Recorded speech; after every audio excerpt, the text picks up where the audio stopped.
All right, welcome back to the Elias Makos Show, and we begin the second hour of the program by talking about labor. Quebec's government has introduced a controversial bill aimed at limiting the duration of strikes and lockouts, sparking outrage from unions who are calling it a declaration of war. The bill gives the government more power to intervene in labor disputes. Unions argue the move is an attack on workers' rights. Let's go now to Quebec's Labor Minister, Jean Boulet, who joins us on the line. Monsieur Boulet, welcome back to the show.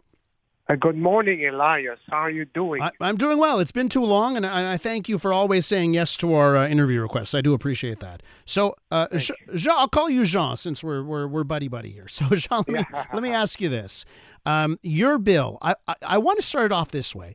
Tell me about how your bill, if it were to go through, would change experiences that we've all gone through here in Montreal, here in Quebec. So I'm going to bring up the Notre Dame des Neiges cemetery strike, okay? 6 months, and when this happened, I was hearing from listeners, their loved ones couldn't be buried, they couldn't go visit their loved ones, right? And it went on and on and on for months, I think around 6 months. If your law were to go through, if Bill 85 were to go through, how would it change a dispute like we saw at Notre Dame des Neiges cemetery?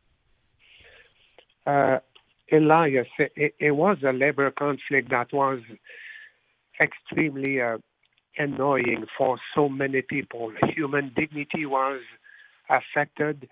The Notre Dame des Neiges cemetery, as you explained, the bereaved, the families weren't able to have the remains buried, and they couldn't go to the cemetery to visit their loved ones, and so on and so forth. So if the bill had been a law, it would have allowed the government to use a decree to identify the union and the employer at the cemetery where there was a labor conflict that was very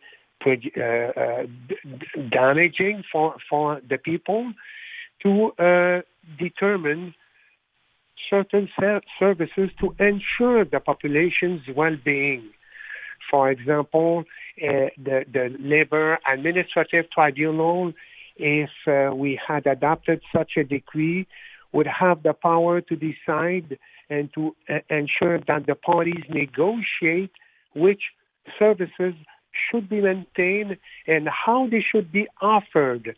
And if the process is unsuccessful, the tribunal could determine the list of services to be maintained. So it's essentially, Elias, it's a bill aimed at taking better account of the population needs during a strike or a lockout. And in the cemetery situation, it lasted more than 1 year. And I don't want to eliminate the right to strike.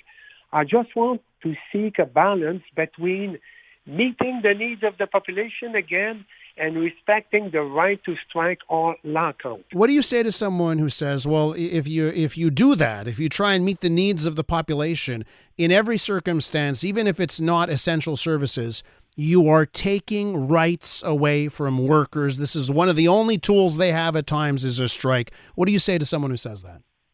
No, I understand the negotiating power. I understand that a right to strike is to make sure that you put pressure on an employer to accept specific conditions of employment. And the lockout has the same significance. It's to make pressure on a union and unionized employees to accept specific conditions of employment. I do respect that, but in certain situations, in the school transportation, collective transportation, cemetery is a good example. The population is affected in a way that isn't acceptable. So we have to have a certain tool to intervene. It's an exceptional tool that would be used very carefully, but in order to make sure that the population is well taken care of. So let me ask you this, because I know you brought up public transportation, and I know there's been some high-profile cases of public transit systems going on strike when they're needed, not essential times, but festivals and that kind of thing. I think it's the Festival d'été de Québec, right, that had a big strike in public transit in Quebec City a couple of years back. Let me just ask you this. Let's say it was Montreal, and the Grand Prix is coming up, right? It's Grand Prix weekend is a couple of weeks away. And the STM bus drivers or STM maintenance staff decides they're going to go on strike, and they're going to go on strike at that moment to put pressure, right? Because they know how important public transit is during the Grand Prix. Is this another example of where this bill would step in to stop a strike during a time like a major tourism festival? I wouldn't necessarily state that, Elias, because as you know, we have to maintain services, but the criteria is very restrictive. It's only to ensure social, economic, and environmental security, and that the strike has a very detrimental effect on the population. So it will have to be analyzed on a case-by-case basis. I wouldn't state, again, it's an exceptional tool that would have to be used very carefully, but it's a situation that would have to be analyzed, and depending upon the circumstances, if the government decides that a decree is an appropriate tool, so it would be it.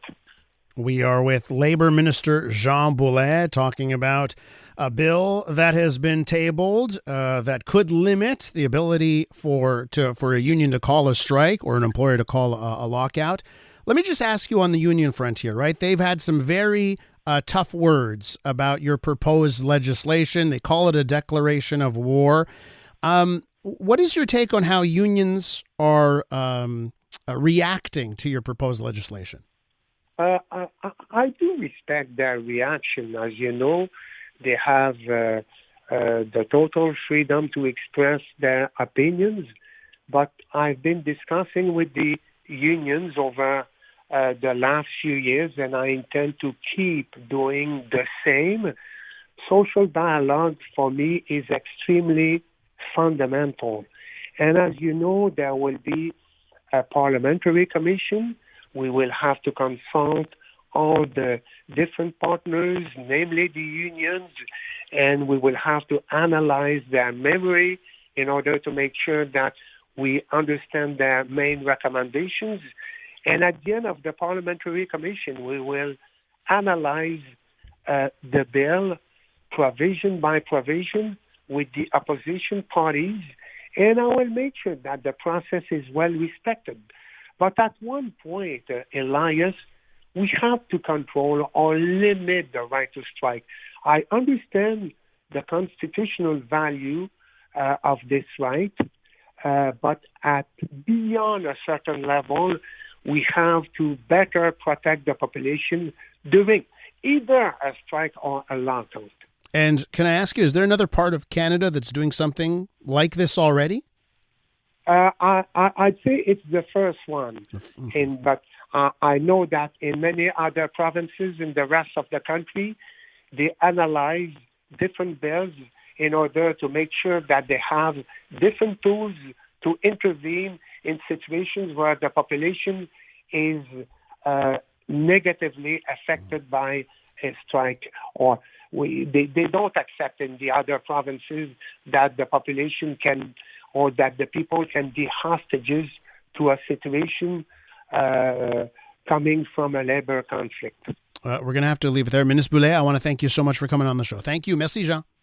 Elias, merci beaucoup. Have a good day. Huh? Absolutely. You too. That's Jean Boulet, Quebec's Labor Minister.